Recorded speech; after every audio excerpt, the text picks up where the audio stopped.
Summer can be a bit of a slog. For us, it's often for some reason a rather busy time, and I'm sure we're not alone. Well, you can beat the summertime sadness and the August angst and enhance your everyday with our excellent sponsor, Via Hemp. This is a company that crafts award-winning premium THC and THC-free gummies. Each of these gummies is especially designed to cultivate a specific mood. Whether you're looking to get relaxed, get quality sleep, get creative, or just to get focused. If you're 21 or older, you can experience it for yourself and get 15% off your first order with our exclusive code MSheet at viahemp.com. That's VIIAHEMP.com.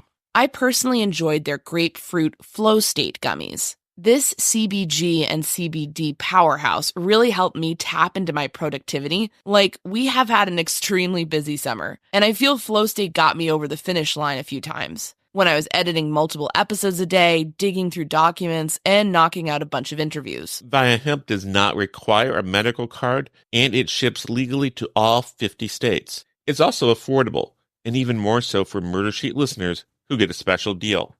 If you're 21 and older, head to viahemp.com and use code MSheet to receive 15% off. That's VIIAHEMP.com and use code MSheet at checkout. After you purchase, they ask you where you heard about them. Please support our show and tell them we sent you. Enhance your everyday with Via. This season, Instacart has your back to school. As in, they've got your back to school lunch favorites, like snack packs and fresh fruit. And they've got your back to school supplies, like backpacks, binders, and pencils. And they've got your back when your kid casually tells you they have a huge school project due tomorrow. Let's face it, we were all that kid. So first call your parents to say I'm sorry, and then download the Instacart app to get delivery in as fast as 30 minutes all school year long. Get a $0 delivery fee for your first 3 orders while supplies last. Minimum $10 per order. Additional terms apply. Getting the smile and confidence you've been dreaming about, all from the comfort of your home, isn't a total mystery with Bite Clear Aligners. Just don't be surprised if all your friends start asking, "What's your secret?" Begin by ordering your at-home impression kit today for only $14.95. Bite Clear Aligners are doctor-directed and delivered to your door. Treatment costs thousands less than braces, plus they offer flexible financing, accept eligible insurance, and you can pay with your HSA FSA. Get 80% off your impression kit when you use code WONDERY at Byte.com. That's BYTE.com. Start your confidence journey today with Byte. Content warning. This episode contains discussion of violence and murder. Debra Ann Wilhite was about to clock out when the man came in from the rain. He was a middling sort of man, medium height, middle-aged, medium-length hair that was dark in color. He was soaked from the rainstorm raging outside the Windmill. It was October 14th, 1974. Debra worked at the Windmill. That was a truck stop / restaurant near the confluence of U.S. Highway 41 and Indiana State Road 57 in Evansville, Indiana. That evening, Debra was at the end of her shift. She had only worked there for about a week. The mother of 2 was set to hop in her green car and drive home to her 2 little girls. The National Missing and Unidentified Persons System lists her height as 5'6" and her weight as 120 pounds. She was white. She had green eyes, pierced ears, 2 missing molars, and brown hair that she sometimes bleached blonde. She wore blue that night, a blue sweater, bell-bottom jeans. She was only 19. The man may have asked Debra for a ride. He had a whole story. He said he hitchhiked into town on a cattle truck. He was heading in from Indianapolis on his way to Evansville. Someone owed him some money. He needed to get to a certain motel where he would rest his head. It's unclear from witness accounts if Debra offered the man a ride. All anyone knew was that Debra left around the same time as the man. Then, she was gone. Her green car was gone. The man was gone. All vanished in the rainy darkness. A few days later, her husband, Jeffrey Wilhite, called the police in nearby Princeton, Indiana, to report that his wife had stolen the family car. That was a hardtop, two-door, 1966 Ford Galaxy with a license plate number of 26B2953 and a vehicle identification number of 6W66X173520. Debra had a history of leaving for days at a time. Rumors spread that this time she'd left with a man, that she went to California. But there were never any concrete sightings. All Jeff knew was that he'd phoned her at the Windmill on October 14th, 1974, asking his wife to swing by an Evansville bar to pick him up on her way home. She never showed up. In the past, Debra had always come back, but this time she didn't. In 2024, she is still missing. She's nearly 50 years gone. This is a case that unfortunately had everything working against it. There had been a delayed report of her disappearance. There was no body, no car, no sighting after the Windmill. Still, police investigated. According to a 1982 article in the Evansville Press, Indiana State Police's District 35 post built up a 2-inch thick folder on the Wilhite case. But all those leads went nowhere. I came across this case while researching restaurant-related disappearances. The details really haunted me. I traded some emails and phone calls with the Indiana State Police post in Evansville, Indiana. They're still the lead agency on the case. At one point, it sounded like we might be able to interview one of the retired detectives who worked on the case. But that fell through. They apparently didn't see the need to keep talking about it.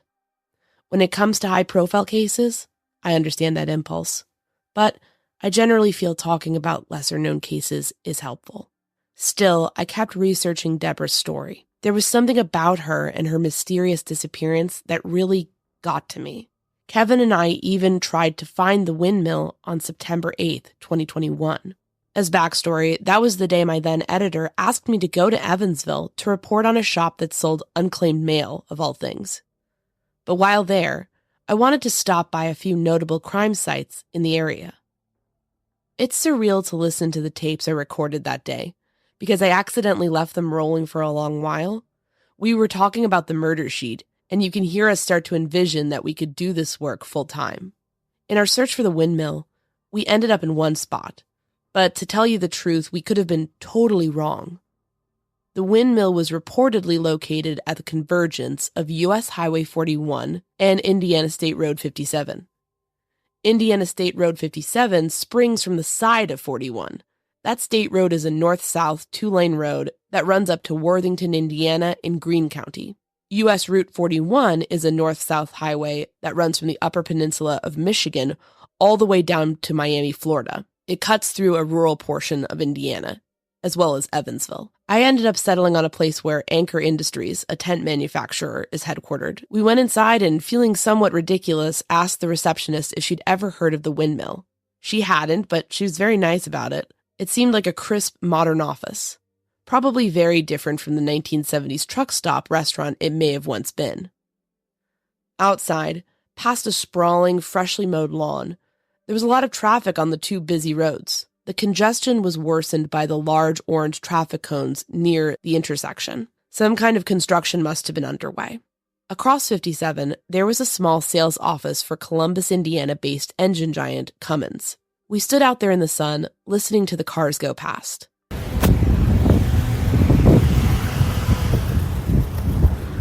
This is the site where Debra Wilhite went missing from the Windmill restaurant, we think.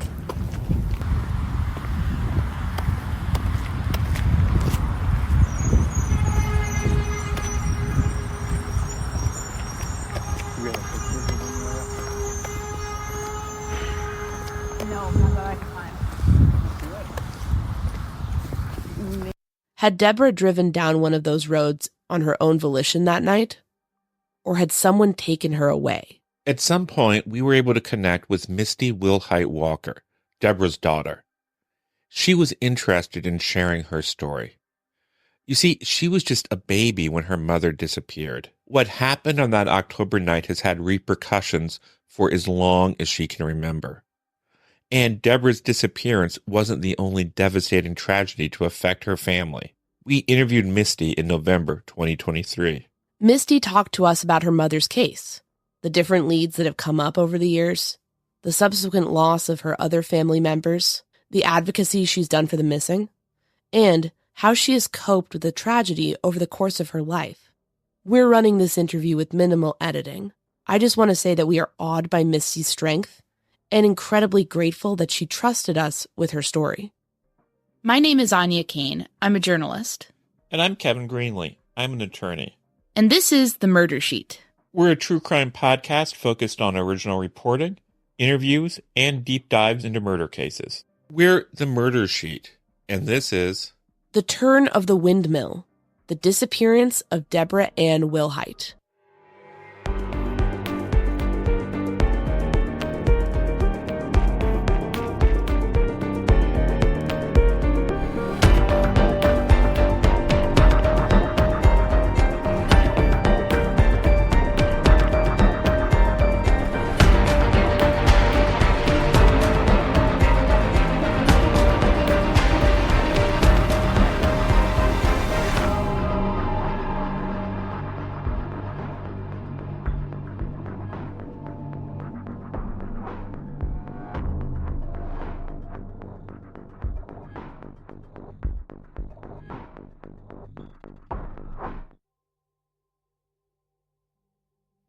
So my mother, Debra Wilhite, and my father, Jeff Wilhite, they got married very young. She was 15.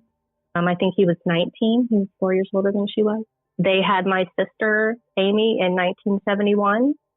And then I was born in 73. And my mother disappeared in 1974. She was 19, getting ready to turn 20. And I was a year and a half old at that time. Not long after she went missing, my sister Amy was diagnosed with leukemia. I think she was about 4 at the time. After my mother went missing,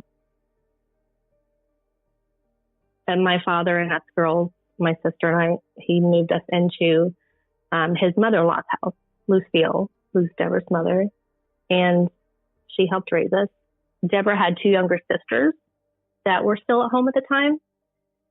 And then in 1976, when I was 3, our father was killed in a car train accident, which I'll, go more into detail about all of this other stuff later on. After our father was gone, our grandmother, Lucille, got legal guardianship over Amy and I. When I was 5, Amy she died of leukemia at St. Jude's Hospital. So because I was so young and my aunts who were still at home called her mom, I only remember ever calling my grandmother, Lucille, mom. In my heart, she is my mom.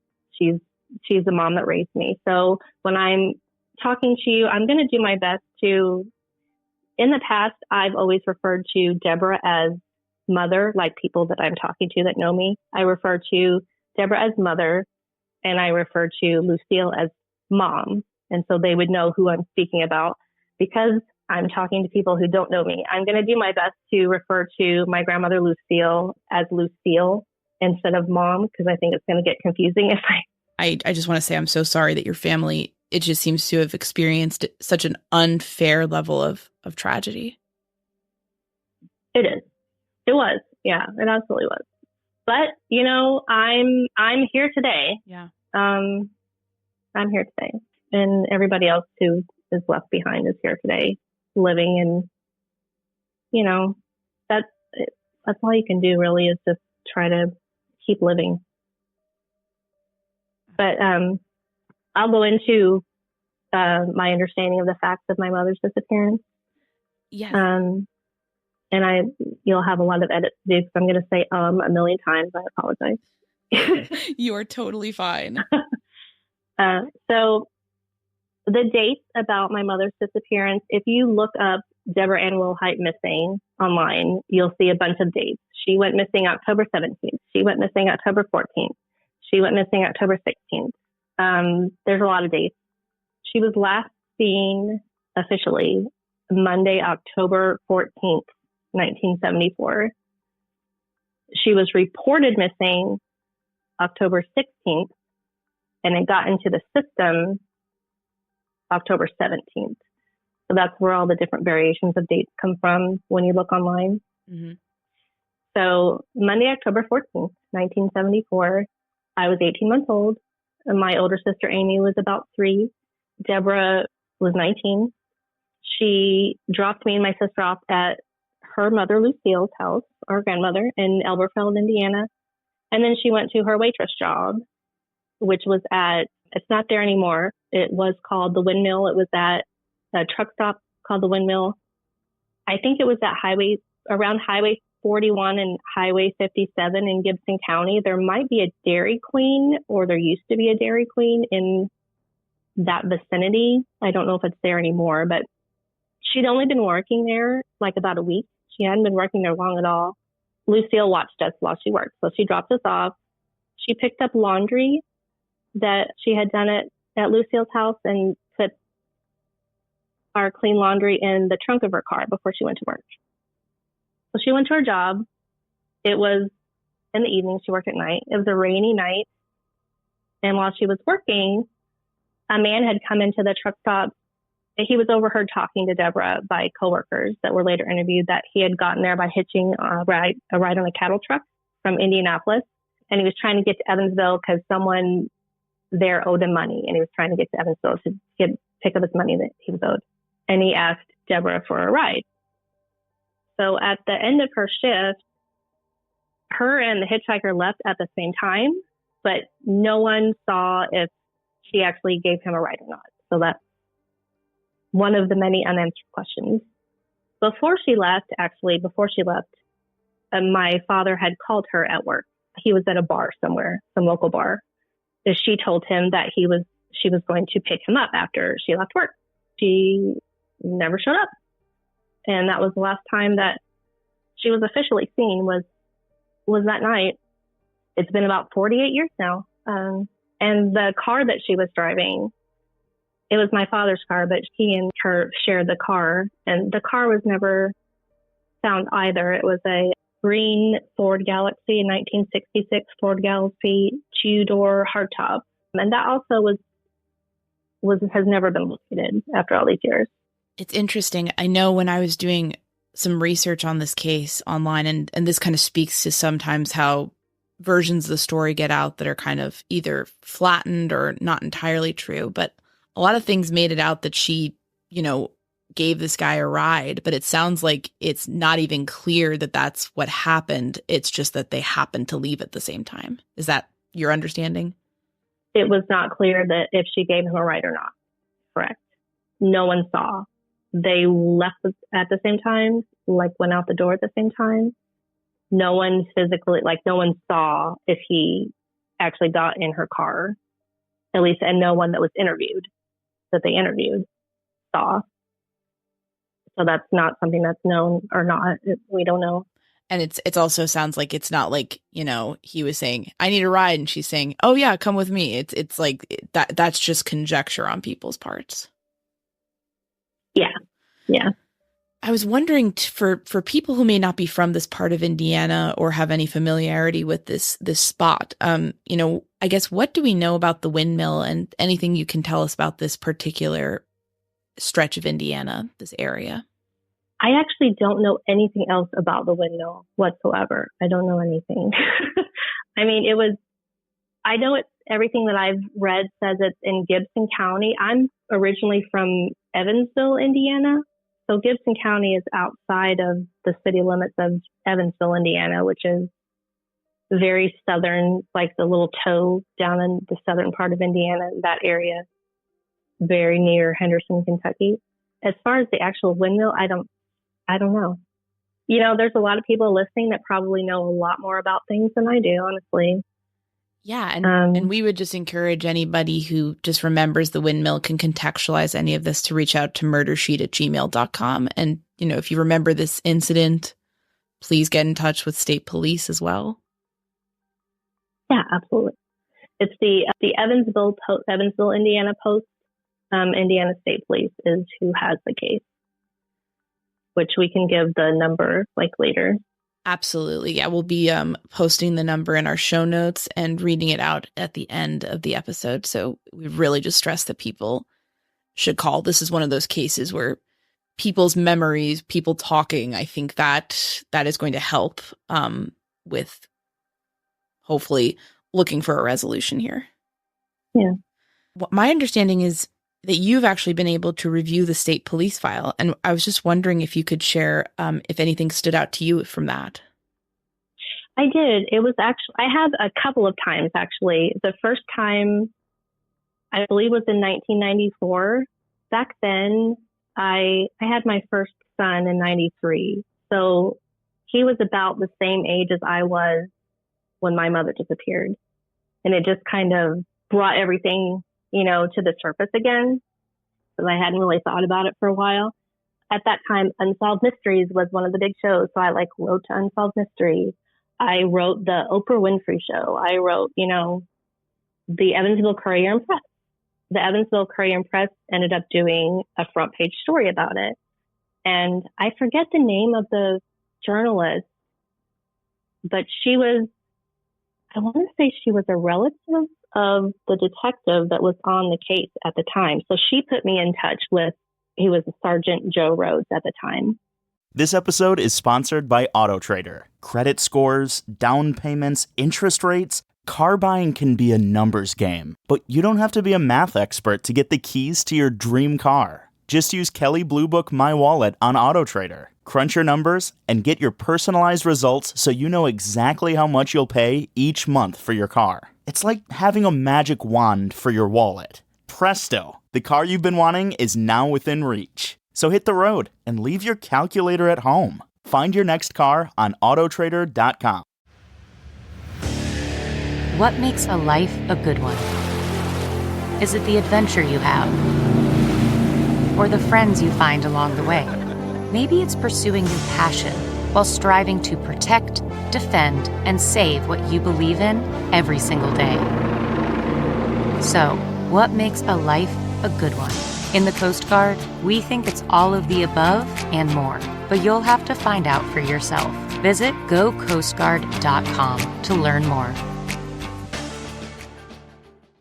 I'm pretty sure he's retired from law enforcement now, but she put me in touch with him and he let me come in. Me and Lucille went to the Evansville Post, the Indiana State Police, and they put us in this room and brought in this file and set it in front of us. And I just literally sat there and looked through every single page, read every single word. The first thing that stood out to me probably was the thickness of the file, because this was, in the 90s. Everything was still paper. Nothing was electronic like it is now. It was thick. I feel like it was 2.5 inches thick. And that kind of surprised me. I don't know why, but I guess there was a lot more activity in the past than I thought there was. But that was the first thing that stood out to me. One of the things that when I think about sitting there and looking through this big file, one of the things that stands out to me the most, I think, is this handwritten letter on notebook paper that was in the file. And it was actually a letter that my mother had written to another man. And I think the reason that it stood out, it was a love letter. I think the reason that it stood out to me the most, I was aware of the letter before I knew that it existed. It had been found after she went missing in her and my father's house or apartment, wherever they lived. I think the reason it stood out the most is because it was something that she wrote that was in her words and in her writing. And other than our baby books that I had looked at or something, or the back of pictures where she wrote the name and the date, that was really the first time that I'd seen, just kind of a look into who she was as a person. So that stands out.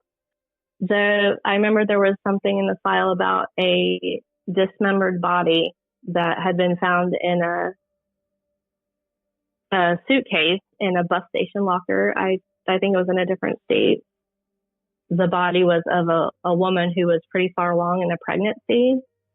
And it was in the file because it first came up, I thought maybe it was my mother, but it found not to be. But that was when I found out that my father actually told the police when he reported her missing that he thought she might be pregnant. And that was the first time that I had heard anything about that. I didn't know anything about that. So that comes to mind. And then that was also when I found out that my father, she disappeared October 14th. He reported her missing October 16th, 2 days later. He didn't go to the police to report her missing. He actually went to report that she had stolen his car because he thought that she had just left and took his car.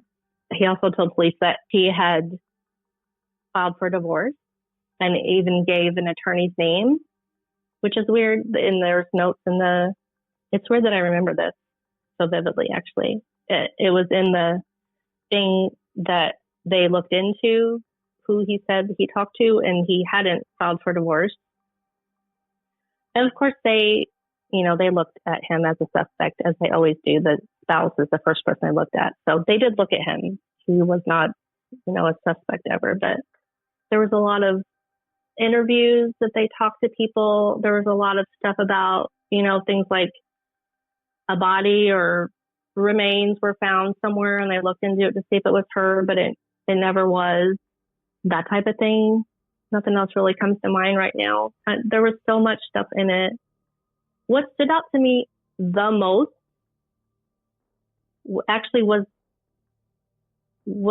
what was in the file. It was what was not in the file. There was something that I had been told about that was not in the file, but I'm actually going to save that because we're going to talk about it later. But yeah, after sitting and reading that whole file, I sat and I read every word, every piece of paper. And the thing that stood out most was what I didn't read and what I didn't see. Absolutely. And yes, I just imagine that was so surreal to be looking at that after all those years. And I was wondering, just to follow up on some of this, is were there any potential suspects who were cleared or even unresolved leads that were promising but never quite came together? And we're going to talk about some of those specifically later, but just any other ones that come to mind.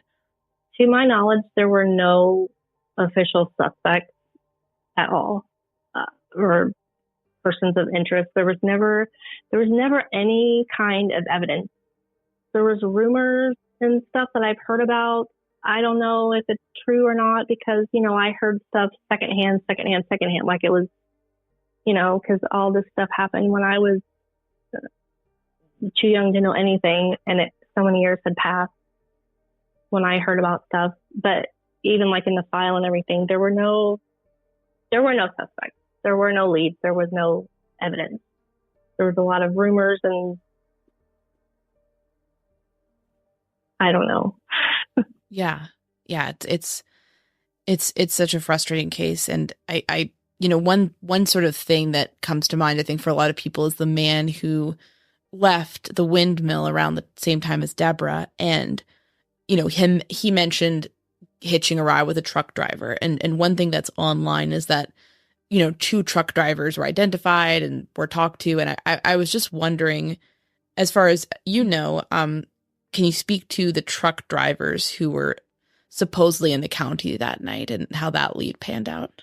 I remember talking to the detective about this, and he told me that there were 2 truck drivers that they'd pinpointed that had come through, during that particular time. One of them they spoke with, and the truck driver said he didn't give rides to hitchhikers because it was against policy. To me, that means, well, he may have, and he just says that he didn't because it's against policy, because people do that. The other one, they just told me that the other one had moved away, and so they didn't talk to him. I don't know if they looked for him. I don't know if they didn't talk to him because they couldn't find him. I wasn't told if they looked for him or not. I'm not sure. It wasn't a lead, but when you said you recall any leads that were unresolved, this was after, I was in Evansville, Indiana, was where I'm from, but I moved to Orlando in the early 2000s. So this was after I'd moved away. It was in the early 2000s. And the Indiana State Police contacted me and said that the Delaware police in Newcastle County had contacted them because one of the medical examiner's offices had remains of a woman that they'd had since 1977. And they wanted to check DNA to see if it was Debra Wilhite. And I think at that time, POTUS was really just getting started about that time.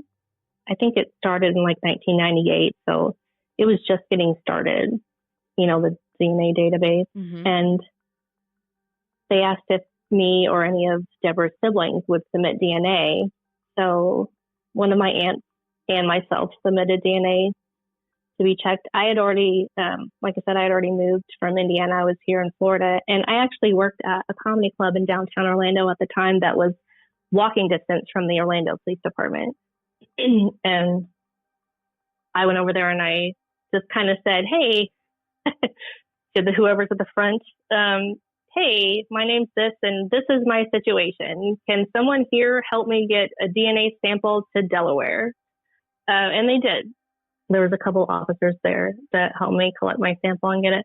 And I bring this up. This just came to mind because this was one of the things. This is one of the times where I thought, oh my gosh, she's really going to be found. You know, I thought this was it. And so it was just something that stands out. I feel like it took about a year to hear back about that, the DNA results though. And when I finally got that call that it was not her, they also apologized to me because, and I think it was the Delaware police that I'm speaking about. I think they called me, not the Indiana State Police. It was not her. And then they also apologized because it had been sitting on someone's desk for 6 months. So it actually had been done 6 months before. It only took 6 months and I waited for a year. And something also had happened to my DNA sample and it couldn't be used, but they were able to use my aunt's sample. So that was like what I thought was a lead and was potentially promising, but it turned out not to be her. That was a rough day. I remember that day quite vividly when they called me. I worked at the comedy club. I was in the office. I was in my office, which was in the back of the box office in the front in the comedy club. And it was during the day. So like nobody else was there. It was just us in the box office. There was no shows or anything, no people. And after we got off the phone, I went up to the balcony at the back of the empty showroom and I just sat up in the corner in the dark and I cried. It's actually surprising to me that this still makes me choked up. Honestly, I didn't expect to get choked up about talking about that, but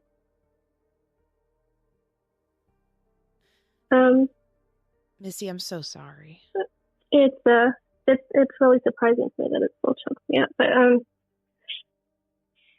ever since then, I've actually looked up. I have something positive to end with that, at least. But ever since then, I've actually looked up that I called her my Delaware Jane Doe. My Delaware Jane Doe. And I would look her up every so often. And I looked her up on Friday after you guys kind of collect myself. Take your time. On Friday when you guys sent me the list of when I asked for specific topics of what you wanted to talk about, just so I had an idea of what we were going to talk about. When I started thinking about that, I looked her up again. All this time she still hadn't been identified. I would look up like every few years or so. Even though I knew she wasn't my mother, but I knew that she belonged to someone and I felt their pain of not knowing. So it was kind of like me saying, I'll look out for you until they find you. And she was identified in 2021. So she's been identified. Her name was Marie Heiser. It's funny though, when you look up the specifics of Marie, I'm not actually sure why they thought she was my mother. My mother was 19 when she disappeared. Marie was 50. But, it got our family's DNA, my aunt, Deborah's sister's DNA in the system so that could be something to look at to see if it's a relative of Debra or if, Debra. And Marie had somebody looking out for her and caring about her until her family found her. She had kids too. So I'm sorry. I honestly, I didn't think that I would get choked up with this talking about this stuff. Please don't apologize. And I just want to say, I think it's like really, really nice that you were like looking out for her. It's like you seem like a really caring person. And I don't know, now I'm getting choked up. I just think that's really nice. And I'm really glad that she got her name back. I was really happy to see that she was identified and her kids. They still don't know what happened, but at least they found her. Yeah. That's something they're really. I wanted to go back to 74. One thing that I read about Debra's case is that there was some interest in perhaps someone claiming to be your grandmother or Lucille rather, making a phone call on November 30th, 1974, making some like tip on this case, and that kind of turning out not to be her. And I was wondering if you had heard anything about what happened with all that. I looked up about that online just to see if I could, because there's so many articles. Yeah. I actually don't know what that is. So if I don't know enough about this to speak on it, do you know what the tip was? I think it was something like Debra had been seen in Elberfeld or something. It seemed weird. And one thing I want to stress is that having researched some of these older cases, stuff, reporters are trying their best, but especially, when something's breaking, you do have people make mistakes or they mishear something and run it and it's wrong. And so I always take little things like that with a little bit of a grain of salt, because sometimes it could just be they're mishearing their police source saying something and then it never gets mentioned again. And then you're kind of like, right. May have just been an error. I can't speak on Lucille calling about Tip seeing her. It was that Lucille had called that she was seen in Oberfeld. Yes. Is that what the tip? So I can't speak on her calling a tip. I do remember Lucille telling me something. It's been a long time ago, but I remember her saying something about, and I don't know if this would have been in Elberfeld or not. I remember her saying something that she was on a city bus with my sister Amy, and they got on the city bus, and through the window she looked back and she swore that she saw Debra on the sidewalk. And they went through to the back of the bus and got back off of the bus. You know how they also have the exits on the back of the bus? Mm-hmm. By the time they got back off of the bus, she wasn't there. I kind of took that, and again, I don't know if she called it in. I don't know. But I kind of took it when Lucille told me that, I kind of took it with a grain of salt, because, when people lose people, you see them sometimes. Yeah.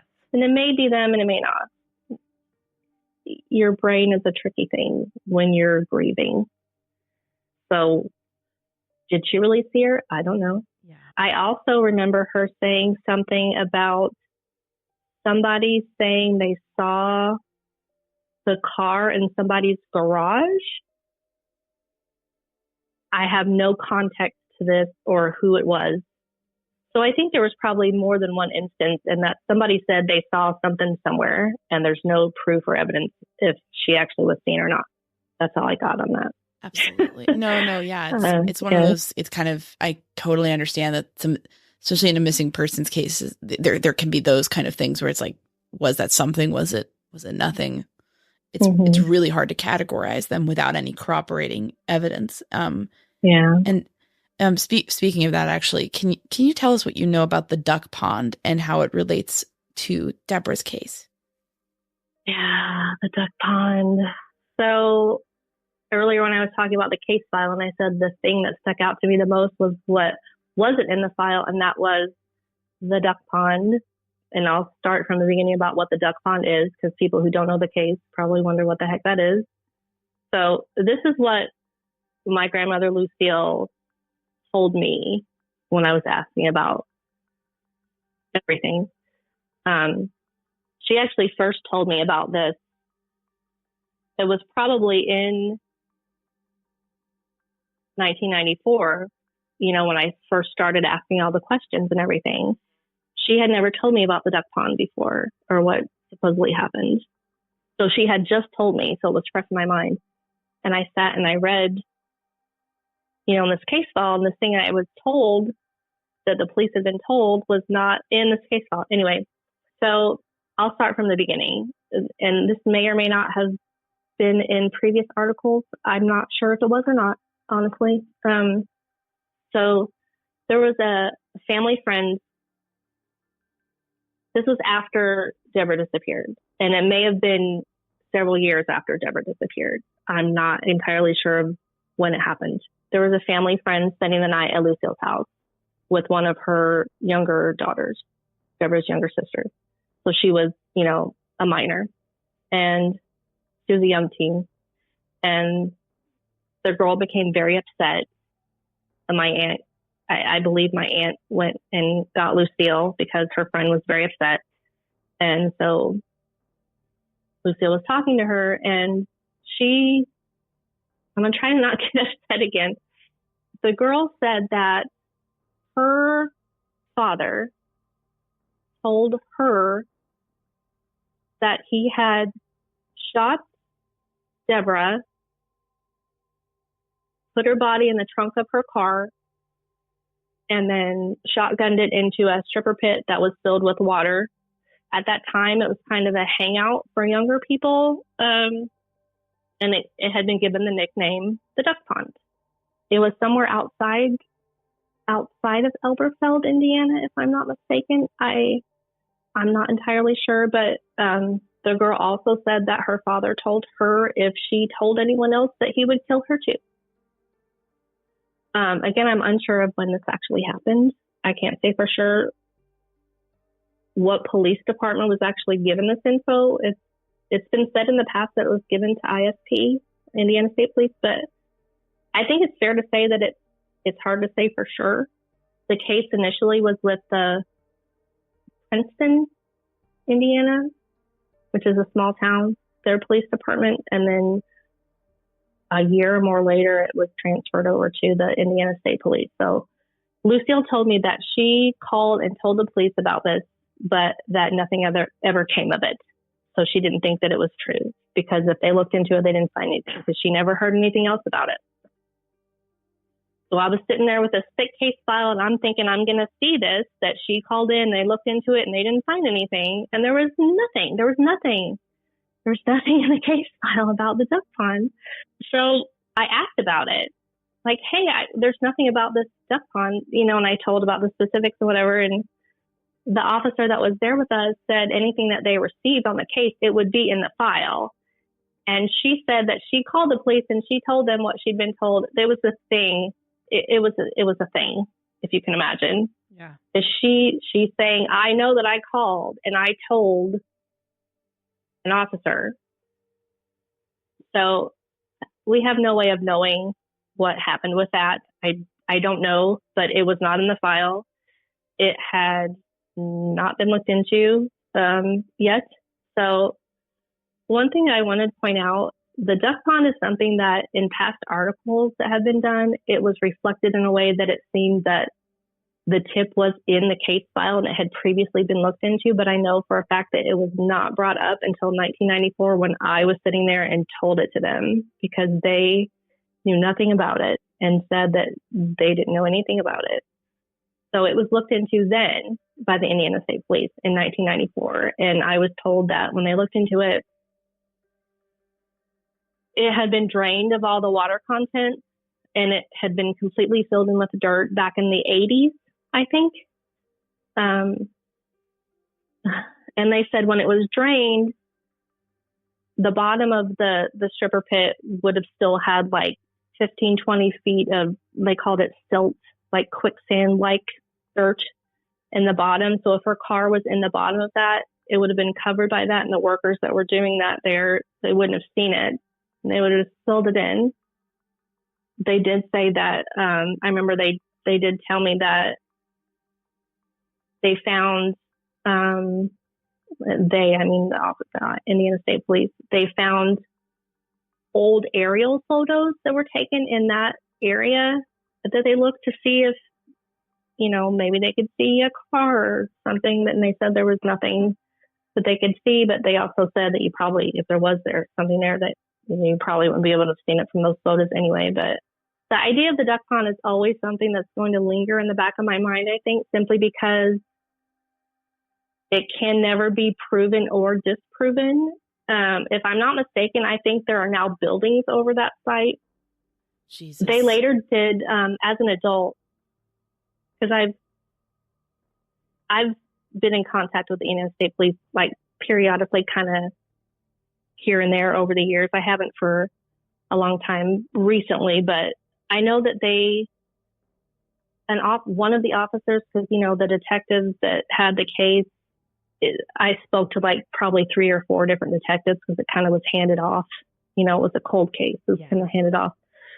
Somebody had told me that at some point, the girl that told Lucille this about the duck pond was interviewed later as an adult. She then said that she wasn't sure if that was the actual correct location. She didn't know if it was really true. Her father was never a suspect. I think he was older. He was a lot older than Debra would have been, but he was someone who was involved in a lot of bad things. I don't want to give names just because he was never listed as a suspect. He's dead now. And his daughter, I don't want to put her name out there because she didn't do anything. And I don't want anybody bothering her, I know you mentioned that this may have been built over. Are there any opportunities to do I don't understand any of the technology around this, so I may be suggesting something really stupid or impossible, but any of that ground penetrating radar or some of those devices or anything like that? Oh my gosh. In the 90s, oh my God, I spent so much of my time. Of course, when all this started, there was no internet. Yeah. You couldn't just go look up. I was the first one in the family to really look for what happened. And I don't want it to seem like I'm saying that in a negative way. I don't mean that in a negative way at all. I'm not saying, oh, why didn't you guys look for her or do your research? It wasn't that. Yeah. It was just I was a young adult when the internet was coming about, and I was the one who, I spent so much time online looking for resources to get that excavated. I actually corresponded with the person who discovered the Titanic about different radar penetrating, I don't even know what. I spoke to so many people. There's some kind of group that it's like a training program for excavation. Mm-hmm. And I tried to say, hey, you need to train. This needs to be excavated. Why don't you use your training to excavate this, that type of thing? It didn't work out. But the police were not going to excavate it because there was no evidence whatsoever. It was literally decades after something supposedly happened.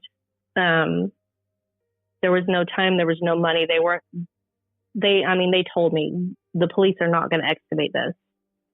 But yeah, I had the same thought as you just did. There's got to be some kind of, and I brought up to the police, well, what about the radar where you can see underground to see if and they were like, well, back in the stripper pits, people dumped cars there all the time. There's going to be all kinds of metal. And at that time, they didn't have something that could see that there was metal and then also see if there was a skeleton inside the metal. That's what they would have to see, that there's an actual body in there in order to have cause to excavate this area. So, the duck pond, that's always going to be a thing. I think So frustrating. if anybody listening has, if you know where that duck pond used to be, like the duck pond in quotes, and you know what's there now, I would love to know what's there now. There's got to be other people that, oh yeah, I used to hang out at the duck pond. They would be older, but there's got to be people that know where it is and what's there now, I would think. Yes, I imagine there are. And I just hope that they just let us know, because I think this would be great information to have. And unfortunately, some of these kind of casual meetup places get lost over time as development occurs. But, I'm sure people remember it. And I'm sure the people who hung out and had positive memories there would be able to say, oh yeah, here's about where it is. Because we all have things in our towns where we know, like, this used to be the Dairy Queen, or this used to be that. So hopefully people can come forward with that. Anything else on the duck pond that you wanted to get into? I don't think so. One of the detectives that I was speaking to at some time, I don't even know what year it would have been, but he contacted me several times. He was going to take me to where the site was. I mean, this was a long time ago, and it was still in the 90s, or maybe 2000s, early 2000s. I was still in Evansville, so it was before 2003, but after 1995, so somewhere in there. Mm-hmm. At that time, I think it had changed hands. Sergeant Rhodes had retired and changed hands. But I remember he would say, I wanted to take you, but I looked into it. It's just really muddy. You can't really get a car back there. I don't know. But then I heard later on from somebody else that it had been later on developed. Maybe there's houses over it. I really don't know. I'd be interested to know if anybody knows what's there now. Absolutely. I'd like to know. To go into another theory that I saw online, this is from the Charlie Project website. The page on Debra's case mentions a kind of a links to people who were convicted of another murder, Wayne Gully and Ella Mae Dix, as possible persons of interest. And do you have any understanding about them and how they might be linked up here? To my knowledge, there's been no evidence that I'm aware of that links any other cases to my mother's case. I'm familiar with her page on the Charlie Project page. I've actually contacted them or tried contacting them. I think I've emailed asking them to remove that off of her page, because there's been nothing that links them to her case other than she was about the same age. It was about the same area, about the same time. But there was a lot of stuff that happened in 1974 to a lot of people. There's nothing that links them at all. Law enforcement has not linked them to her case whatsoever. Yeah, I feel like if there's nothing there as far as law enforcement is concerned, then that shouldn't be up there. It shouldn't, and I'm not sure why it is. I don't know. Because I don't even think I saw anything when I looked up them in newspapers.com. I didn't really see anything with even like journalists being like, "Oh, maybe there's a link." I mean, I may have missed something, but yeah, I was confused by that. Yeah, I think it was literally, I didn't either. I think it was literally just whoever is the administrator of that site. I'm not sure. Just kind of linked it. I'm not sure, honestly, but yeah, I've actually contacted them and said, hey, this is who I am. This is my mother. There's nothing that links these people to her case. So, but they never answered me, and it's still there. I looked like the last couple of days, it's still there. So, well, hopefully if someone works with Charlie Project, they can kind of maybe remedy that, or at least explain why they think it's linked, because I think that's not ideal. And it's tempting to link cases that may be in the same geographic area, but often that's a losing game, because there's a lot of really bad people out there, unfortunately. I wanted to ask you, out of all that we've talked about, or maybe things we haven't talked about, do you have a theory about what happened to Debra, or is that something that you're just continuing to be open-minded on? It's a very hard question for me to answer. I don't think it's helpful for me to try to come up with a theory, really. Like the duck pond will always stick out to me, but I think just because I think that's really the only thing that's ever come up. That's the only thing of substance that ever came up. Like it was a specific place. It was a specific person that supposedly done it. It was a specific, location. It was specific information. That's the only thing of substance that has ever come up, but then it cannot be verified in any way now. So that's always going to stick out in the back of my mind just because it can't be disproven. There was a theory tossed around that she had run off to California. But the thing with that is she didn't have any money. I don't know how she would have done that. But that was a theory that people tossed around. California does have her listed on their site, on their state site as a missing also. But yeah, I'm really open to all theories, even bad ones. I'm open to anything. Like even if she left of her own accord, I don't really think that she did. But I'm open to all possibilities. Not too long ago, I actually did the ancestry DNA thing. Yeah. And it did cross my mind, since my father said he thought that she might be pregnant when she disappeared. I was like, wow, what if it comes up I have a sibling or a half sibling somewhere? Mm-hmm. Like nothing's come up so far, but it does cross my mind every time I get a notification, you have a new family DNA match. And it's usually like, you're the 16th cousin with this person in Idaho, or, nothing's come up, but I'd be lying if I said that doesn't cross my mind. I don't think that she just up and left, but I'm open to it because, like, what do I know? I don't know anything. I don't think anybody really knows anything. And I don't think anybody really knows a person, especially when you're that young. Yeah, she was a baby. I think back when I was 19, I just turned 50 this year. I think back when I was 19, oh my gosh, you're not the same person. I mean, you have some of the same stuff, but you're so different. Your outlook on life and things is so different. It's so different. I don't know. So no, I don't really have a theory. I am open to the universe. Just, I don't know. I'm open to all theories. Yeah, I think that's probably a really smart way to be, because you're not trying to fit things to what you want it to be. You're trying to just analyze what's coming to you and then make a decision from there. With California, do we know why she's listed there? Did they have any evidence for that, or is that just California saying, "Oh, we heard a rumor she was here"? There was somebody that was. Oh, this is actually something from the file that I remember that I forgot about. Somebody was interviewed, and it was, I won't say who it is. It's someone who's a family friend, but she was a minor at the time when they interviewed her. And I remember this because as I'm reading this and I was asking questions and Sergeant Rose was telling me about it, he was like, there was a thing that said confidential or something stamped on this piece of paper that I was reading. And he was like, oh, actually, this shouldn't have been included because she was a minor. Anyway, I read it, but I won't say who it was. So this minor, who was a family friend, she wasn't a relative, she was a family friend of not just my mother, but the whole family. And she was interviewed. I'm not sure why she was interviewed or if she came forward. That I'm not clear about. Mm-hmm. Her and somebody else were partying, adult men. They were much older. And then one of them was talking about how it would have been really easy for her to just up and go to California. You know, I know how to make somebody disappear.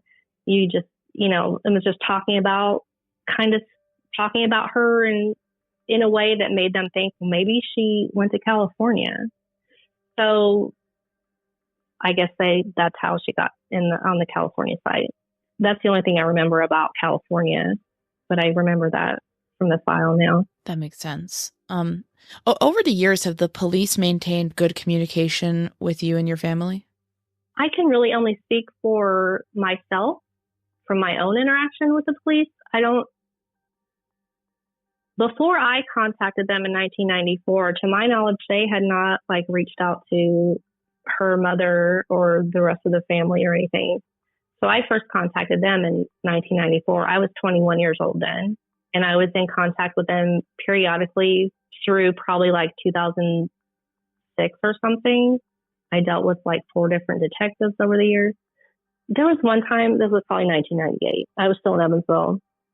And a detective from ISP called me during the day at work. They called me at work, which is weird. And so I get called into my supervisor's cubicle because I worked in an office. And she says, there's a detective with Indiana State Police on the phone asking for you. So I go in there and I'm talking on her phone at her cubicle, and she's sitting there looking at me, probably wondering, what in the heck? Why is the detective calling? I couldn't tell you who the detective was. I don't remember, but he said he called to tell me that there was a new lead on my mother's case. They didn't say what the lead was.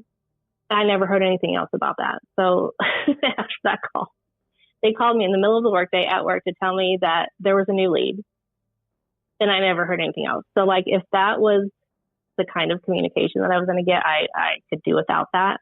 Honestly, that was not helpful to me in any way. But I pretty much initiated, from the contact that I've had and that they've had with me, I've always initiated it and kept it kind of going, like out there in their face, because I would call and ask about it, or I'd email. Other than that, I don't know. Do you know if work is still being done, and do you feel like over the years enough work has been done on Debra's case? As far as work being done now, when I first saw that question, when you sent it, I was like, this is a great question. So I actually called the Indiana State Police on Friday, November 3rd. And I said, hey, this is me, who I am, and I'm calling about my mother's old missing persons case. And I talked to Sergeant Helmer was his name, very nice. When I talked to him, he was like, is there a tip or a lead on this case? I'm not familiar with this name or this case. He transferred to the Evansville Post in 2016, he said. So he had never heard the name. So he seemed skeptical a little bit, I think, when he said, well, let me call you back. So I called him. He called back very fast, though, because I called him on my lunch break, and he called back. I was still on my lunch break. So it was within like 15 minutes maybe. And he called me back and said it wasn't as hard to find as I thought it would be. I found it. I said, well, I was going to see if there was a current detective or current contact name for the case other than just the Indiana State Police Post, if there was a name. Because in the past, when I had been talking with someone, there was always a detective that had the case.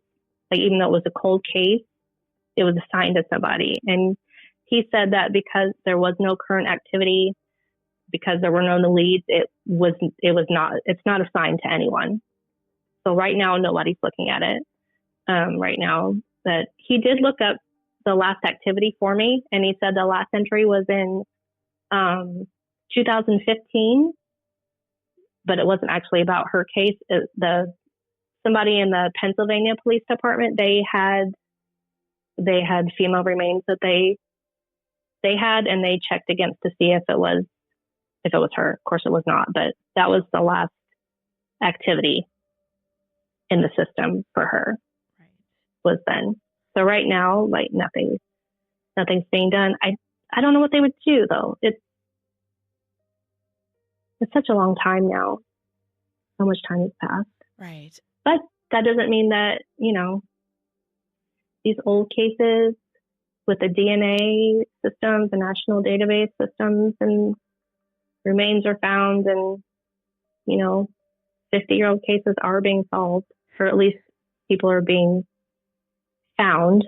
And sometimes it can be great to just go through the old file for a new detective to just do that and just see if anything stands out to a new person, right? No, I was going to say, maybe this will bring it up again and somebody else will look at it. I hope so. Everyone that I've ever dealt with has always been very kind to me. Good. Very nice. One thing I wanted to ask you, and it's just kind of for the audience, for people who might be from this area, and I'm really asking our audience to, if you know people who are from this Evansville area who were there back then, or who may have family members who were there back then, please send this episode to them. Please, ask them about Evansville, this case. Princeton, Fort Branch, Gibson County, all those little areas. What kind of questions would you have for the public that we can maybe crowdsource a little bit and see if, we talked about location of this duck pond, this stripper pond that was jokingly called the duck pond. What else? I'm sure anyone familiar with the Windmill or this what happened to Debra, what may have happened this night, the night she disappeared. What else can we maybe look into as far as the public helping out? I don't even know how to answer that. Yeah. Honestly, I don't know.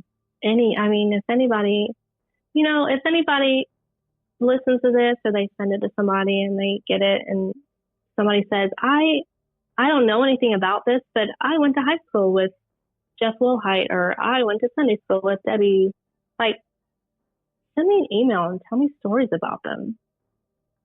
Even if you don't have anything about the case, great if you do.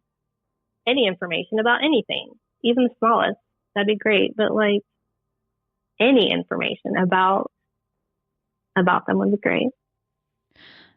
Absolutely. Yeah. Those human stories. And, at the end of the day, these were just very young people, and a tragic thing happened to this family. And, in terms of before we kind of get off the case questions, we talked about some pieces of misinformation. I think we already kind of addressed that, but any other misinfo that's around that we can debunk, or alternatively, details that should have been spotlighted but really haven't? The only thing about misinformation that comes to mind is about the duck pond being investigated back then when it wasn't. I can't think of anything else that I've seen that was wrong off the top of my head. I can't think of anything. And then anything that should have been really put out more but wasn't? All the beginning of her case was just wrong. She wasn't reported missing for 2 days, and then back in the 70s, especially in small towns like that, they weren't equipped to deal with that kind of thing. And then also in the 70s, if an adult disappeared, they were like, well, they're an adult. If they want to leave, they can just go. That they're an adult. It wasn't really, it wasn't dealt with as if it would have happened now. There was no media coverage. There was no, there were so many things that were wrong. I don't know.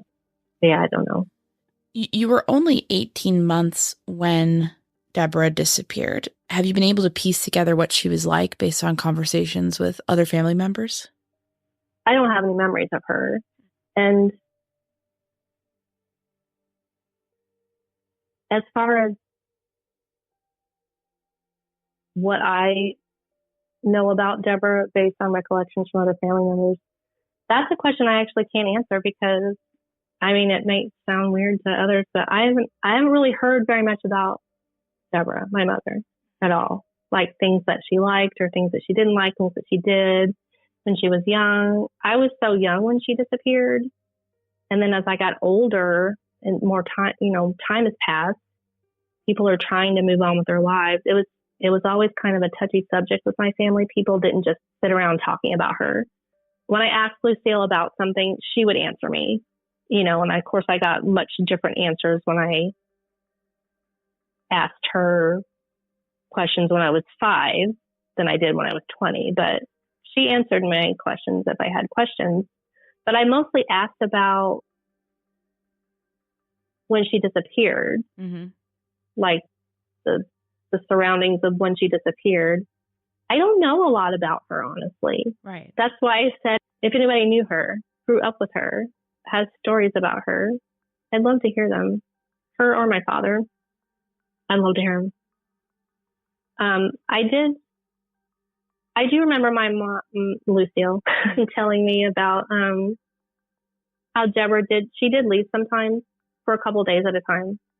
She ran around, but she told me that she never thought that she would have left us girls on her own. She thinks that she may have left but something happened that prevented her from coming back.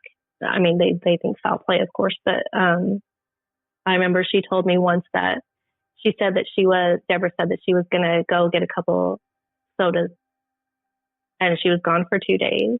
When she came back, she had a soda in each pocket, but she was gone for 2 days. So maybe I haven't heard a lot because there's things like that.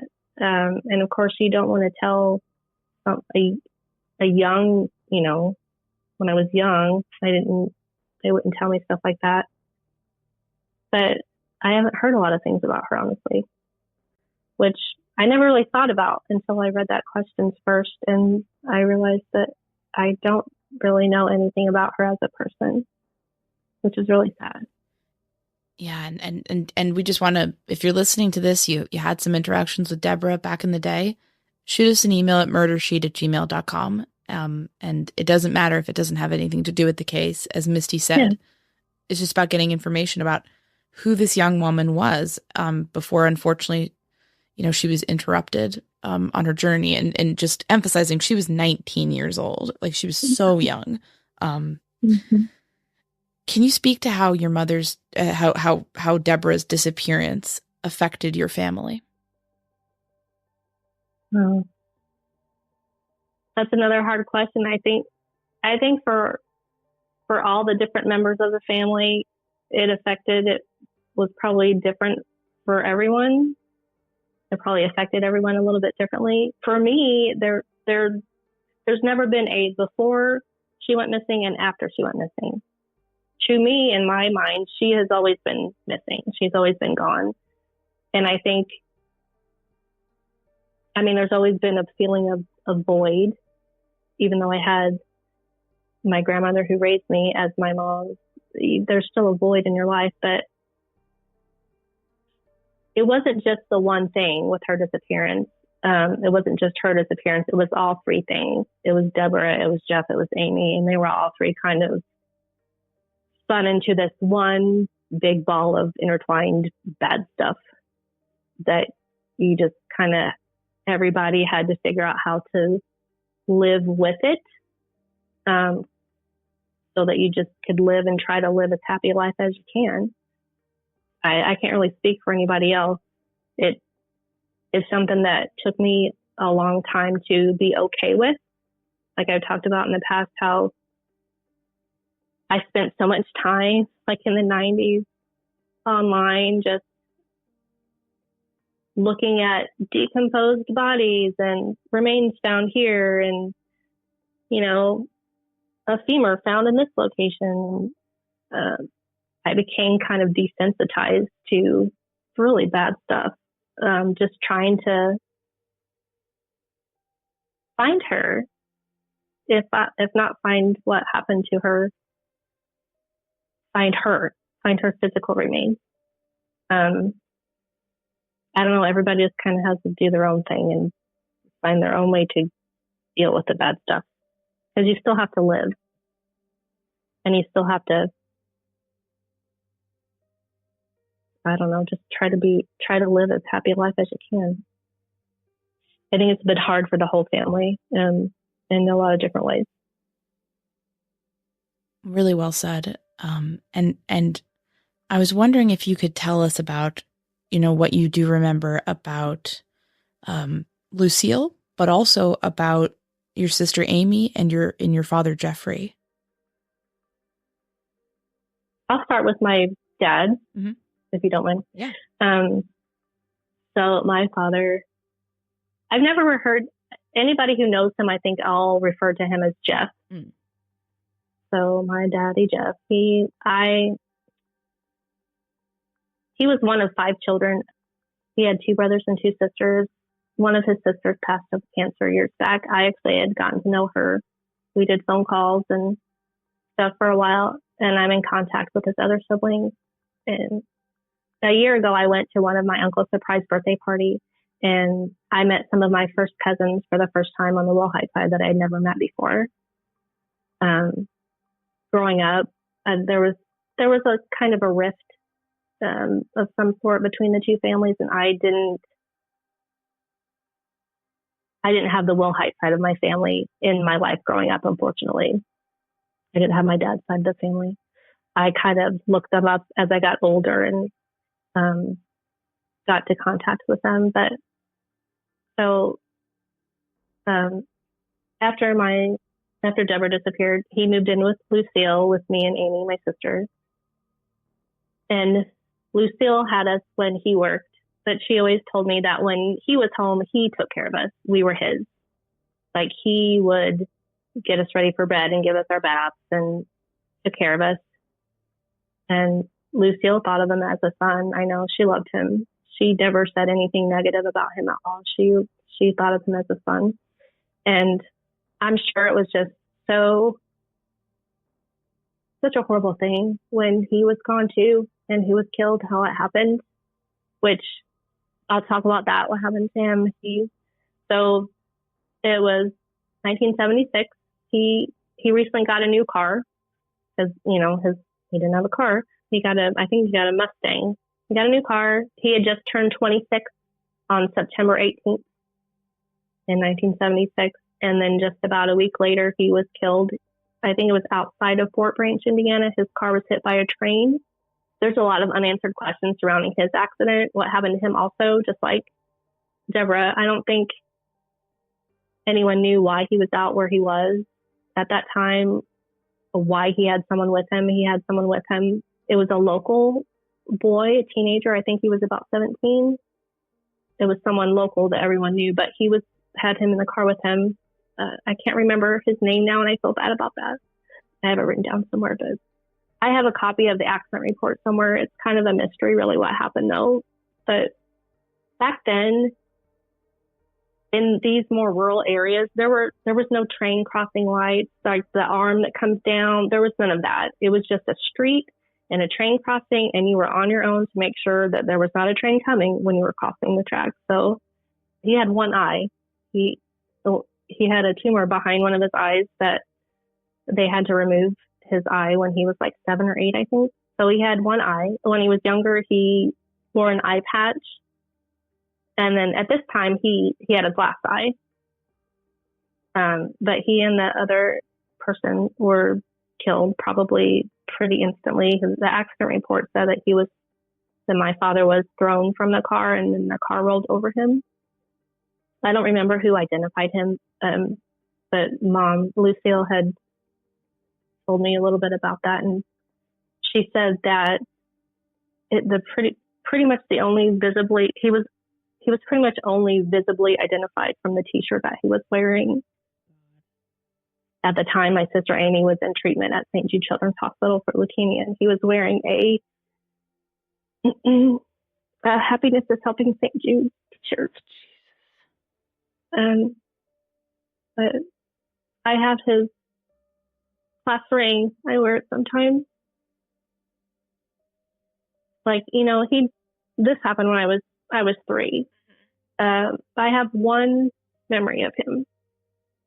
And I had told my Lucille about it, a long time ago. And she described the surroundings and what my memory was, because I wasn't sure if it was a dream or if it actually happened.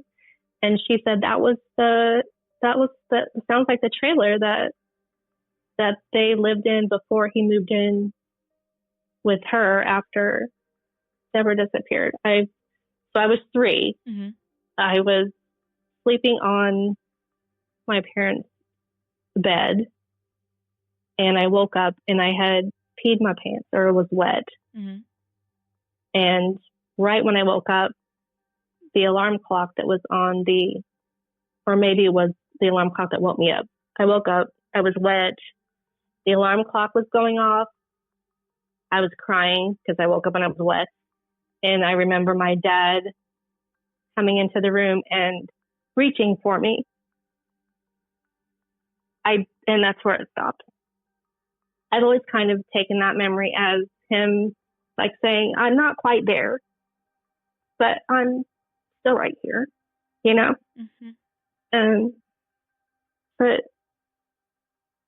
I've heard a little bit more about my dad than I have my mother, but I still haven't heard a lot of things.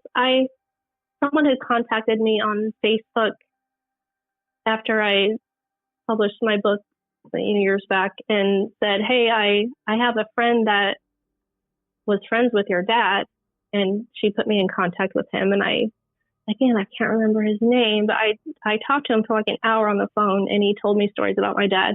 Like he liked to roller skate, which is neat because I liked to roller skate when I was young. And he probably told me other stuff I don't remember now, but everything that I've heard about him is that he was just a good guy. Yeah. Everyone liked him. And he was a good person. And everything that I've heard is he was a good dad when he was, still with us. Yeah. So my sister, Amy, she was older than me, and she was diagnosed with leukemia when she was about 4. And so I was, she was older than me. So I was like 2, very young. So the only memories that I have of her, she was sick, unfortunately. Like I'd go to her doctor's appointments at Wilburn Clinic with her and Mom, and I would sit under the exam table when the doctor was in there talking to them. And I actually still think about that when I am in the doctor's office sitting and waiting for them to come in.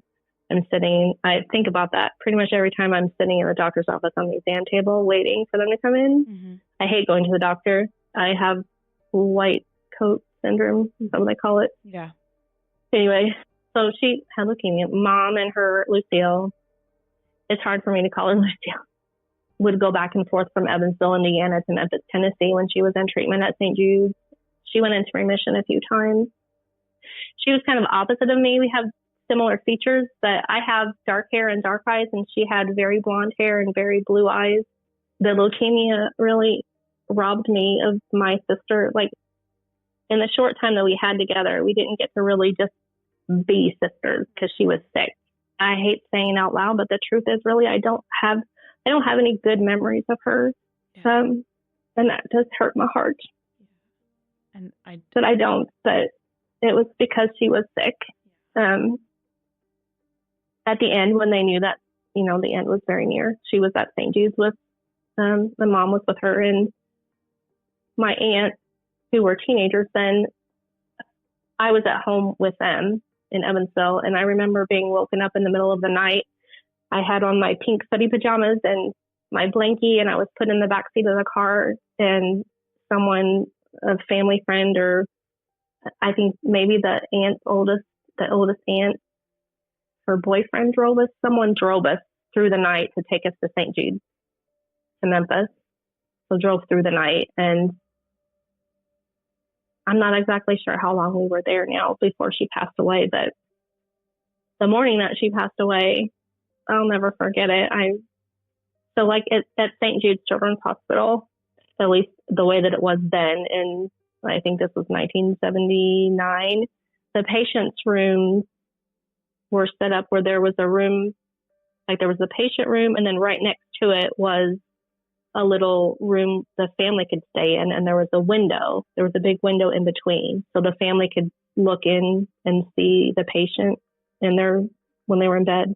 I mean, there were curtains where you could close them, of course, but so I was sleeping in this big chair in the family room, and I woke up and nobody was in the room with me. My aunts were in there when I went to sleep, and Lucille was in the patient's room on the other side of the window with Amy. I woke up and I was in the room by myself, and I looked around and I looked through the big window and I saw everybody was in there. Amy was laying in her bed. Mom and my 2 aunts were in there. The doctor was in there. So I finally left the family room and I walked the hallways by myself. You kind of had to walk around and go through this big door to get to the patient side.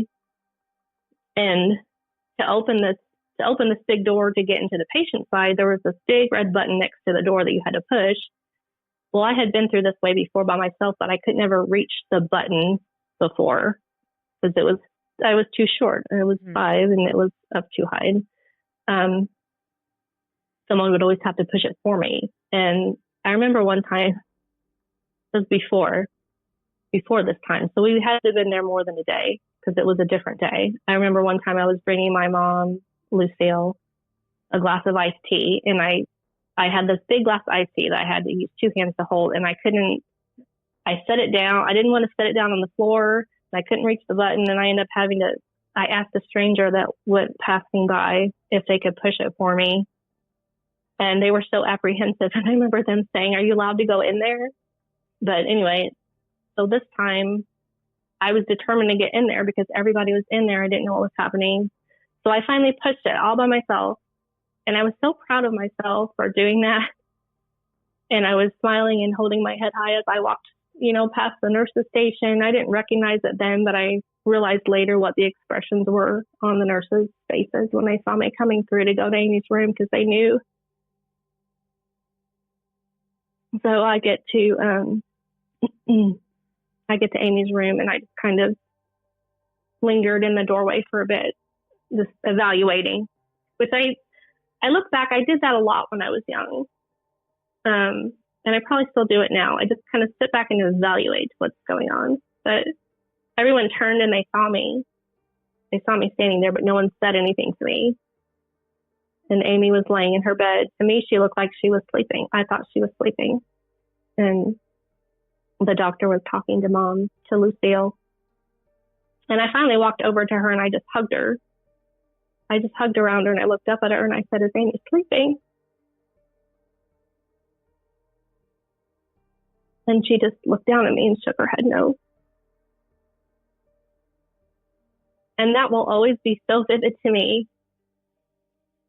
It's like I can picture it in my mind talking about it. It's ingrained in my brain forever. Sometimes I wish that it was not. Yeah. Oh, Misty, I'm so sorry. I feel like I'm saying that a lot in this interview. I know that's a stupid thing to say, and I'm just... I appreciate it. Thank you. I've heard that a lot in my life because it's just a lot of sad stuff. It is, and I know it is, but it's just like your family went through all of this, and it's just not in such a short amount of time too. Yeah. It was like every 2 years, really. And that does affect you. That they say that, the first 5 years of your life is when your brain is developing. So I got some problems probably. Well, I mean, we're going to talk about this in a minute, but you've done a lot of work for others. And so I would not, I feel like you've taken a lot of bad stuff and tried to do good for others. So, I mean, that's ultimately all we can do. Mm-hmm. Looking back, how did not only your mother's disappearance, but all of this tragedy, how did it change your life? I've had my share of therapy over the years, that's for sure. Yeah. How has it affected my life? I have attachment issues. That's something I still struggle with sometimes, which just stems from all the loss by the age of 5. It just kind of gets ingrained in your brain during those years. I had some very serious depression in my 20s. I had an attempted suicide. And I know that sounds like a lot, but that was, like I said, I'm 50 now. That was 30 years ago, but I made it through and I'm all good for the most part. One of the things that helped me, I don't want to say move past because you don't move past it, but really just learning to cope and live with it. And this is probably stems from therapy, is positive coping skills instead of negative coping skills. Right. And writing my book, just letting it all out there was a hugely positive thing for me. Like I said, all of this wasn't really something that was discussed a lot. If I asked questions, people answered me, but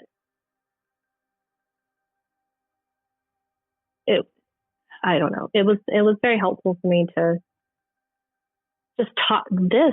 I'm doing it, talking about it, even though it's hard. I don't know. Like I said, it affects everybody differently in their own way. I I don't have any memories of my mother, so that can be a positive and it can also be a negative. Yeah. You know what I mean? Like, but we can circle back to about my grandmother Lucille. I skipped that one. So after our father was killed, pretty soon after, our grandmother Lucille, Deborah's mother, gained legal guardianship over us, me and my sister Amy. And I think probably because the two aunts were, I think I talked about this in the beginning, because the two aunts, Deborah's younger sisters, were still at home and they called our grandmother Mom. Amy and I always called Lucille Mom. I don't remember ever calling her grandma. To me, she was Mom. She's always been Mom. I think she was probably, she has to be the strongest woman that I've ever known to have gone through all of these things firsthand like that she did. And she never broke. She just kept going and she kept doing what she needed to be done. And she was always taking care of others. She raised me and Amy like we were her own. I really can't imagine. I think most people that have not, endured stuff like that can't imagine going through all of these things that she did. She's really been, she was a fighter her whole life. So really, she was born with a congenital heart defect. And when she was born, her parents were told she wouldn't live past like a couple of years, I think. And she lived a very long life. She actually, she passed away on October 17th, 2019. She was 91 years old. And I will still for a split second, sometimes something will happen and I'll think, oh, I got to call Mom and tell her this. I miss her every day. There are a lot of us that miss her and think very highly of her. She sounds like an amazing woman. She was. I mean, I want to say you yourself have done some really amazing things. You've done advocacy work to help others, with a variety of different kinds of causes, including bringing awareness to the disappearance of Jennifer Kesse. Can you talk about some of your advocacy and what role that's had in your life? I'm not involved in anything now. I haven't been for a while. I used to. So I have in the past. I used to work in a comedy club here in Orlando. I live in Orlando, Florida now. I worked at a comedy club and I did stand up for a while. And I created a monthly show called Comedy for the Cause. Well, it started out as a monthly show. I think we did some bi-monthly, but Misty Lynn's Comedy for the Cause. If you Google it, nothing comes up because there's nothing left it was all on the comedy show for the comedy club website, which that location doesn't exist anymore. But right. Misty Lynn's Comedy for the Cause. And I hosted the show and we had about 10 amateur and pro comics performing, and the door proceeds were donated to that show's cause. It's something that I founded and I hosted it. I did those back in 2006. So that the last time I was on stage was in 2006. And it was for one of those shows that was part of something called the Squeaky Wheel Tour, where different artists from all over I think it was all over the world, it ended up being, or at least national, different artists all over would highlight their local missing person cases in their areas during their shows. So it started out with musicians. The founder of the Squeaky Wheel Tour is Janelle Rapp, and I actually met her through MySpace, if that tells you how long ago it was. Yeah. It was MySpace. But that was the last time. And you can read about that. The website is 411gina.org. I think it used to be a yearly thing. I think they do it every couple of years now. But I did that in 2006. And I did the first show that I did on August 2nd, 2006. August 2nd was my sister Amy's birthday, and the cause for that show was American Cancer Society. It was in honor of Amy, my sister. The second show, actually, that I did, that just kind of got snuck in there, was for Jennifer Kesse, which if anyone's not familiar, she is a missing person who disappeared in 2006, in January 2006, from Orlando, here in Orlando. And Kesse is spelled Kesse. Her website is jenniferkesse.com. But so Jennifer disappeared in January. I had just started doing my Comedy for the Cause shows not long after that. And Jennifer Kesse's family had asked the community for help in keeping the case, out there, because the coverage was, starting to dwindle as it does. And I reached out to Jennifer's father, Drew Kesse, and I said something like, I know this may sound weird, but I do this Comedy for the Cause show where we have comics go up and, in between the comics, I give info about a particular cause. And I told him about, my mother is a missing person and I do stand up. So this kind of, would bring my two worlds together, so to speak. Mm-hmm. And the family was all in and we did it. We did the show on, I think it was August 9th, 2006, the next week. I called it Stand Up for Jennifer. And it was very well received. I think we had about 200 something people that came. And, I had a big drop down projector screen on the back of the stage. So I did a little comedy in the beginning, like icebreaker comedy and opening the show. And then in between each act that came up, I had stuff up on the big screen in between each set with info about her case, like about the car that her car was later found abandoned in a parking lot, stuff about her car. There was a video of a person of interest. I had still shots of the video and just little facts about her case. I remember we had a professional headliner for that show, Alex Ramundo. He was one of the original Latin Kings of comedy. I think he used to open for Ron White, but he's headlining all over now. But I had contacted him about Jennifer's show and told him what we were doing. And it was something, I'd never done before. And he was going to be headlining at the comedy club that weekend. He came in on his own 2 days early and did the show for free for me. Like, he just donated his time and headlined that show just, to try to help. He's a good guy. But he sounds like a really good dude. I knew him from when I worked at the Funny Bone Comedy Club in Evansville back when that was open. He's a good guy. But the media came, they covered it. It got some coverage about the case, which was good. We actually did another one at the Tampa, Florida Improv after that as well. That was something that was kind of a big deal for me to be able to do that. I did a lot of shows like that. Like, I stopped doing comedy in 2006. The last time I was on stage was October of 2006, and I did the Missing Person show, the Squeaky Wheel tour. I stopped doing comedy altogether. But the next show that I was going to do after that, I was going to highlight the Coalition for the Homeless of Central Florida, which was there in downtown Orlando. They had a women and children facility there for homeless, and I was going to do a show. I ended up quitting comedy. I quit the comedy club. I ended up working at Coalition for the Homeless for 2 years instead. I just went over and I worked in the admin development office in the women and children's facility. But after that was a tough job, just being around the little kids, especially. It was rough. Since then, there were times where I thought I need to use what I have been given, all the bad stuff that's been happened in my life. I need to use it. And I should do speaking engagements or, something. And then I realized, I'm not obligated to do that. No.